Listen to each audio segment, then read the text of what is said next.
ছুটির দিন, বন্ধুদের সাথে আড্ডা দিয়ে সবে বাড়ি ফিরেছি। এমন সময় ফোন এলো। হ্যালো, কি বলছেন? শ্যামলবাবু অ্যাক্সিডেন্ট করেছেন? কখন? হ্যাঁ হ্যাঁ, আমি এক্ষুনি আসছি। ফোনটা রেখেই দ্রুত বেরিয়ে পড়লাম শ্যামলবাবু খোঁজ নিতে।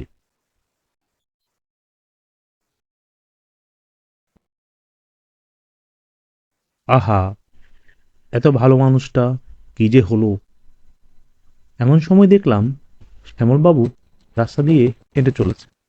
তাকে দেখেই একটু থমকে গেলাম। আরে, শ্যামলবাবু, আপনি এখানে?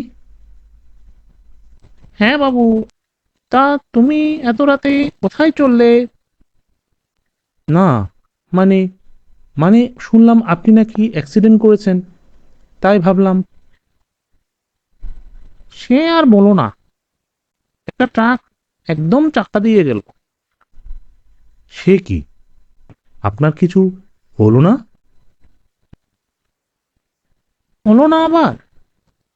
শরীরটাকে সরাসরি শ্মশানে নিয়ে গেছে। এখন আবার সেখানেই যাচ্ছি।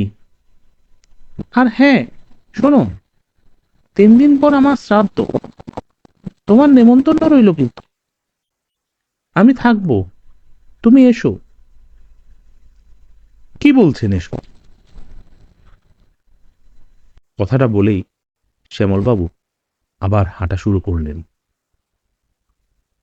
কিছু দূর যেতেই যা দেখলাম তা আমার নিজ চোখেও বিশ্বাস করতে পারছে না। দেখলাম শ্যামলবাবু কঙ্কাল হয়ে আকাশে ভেসে ভেসে উড়ে চলে যেতে লাগলো।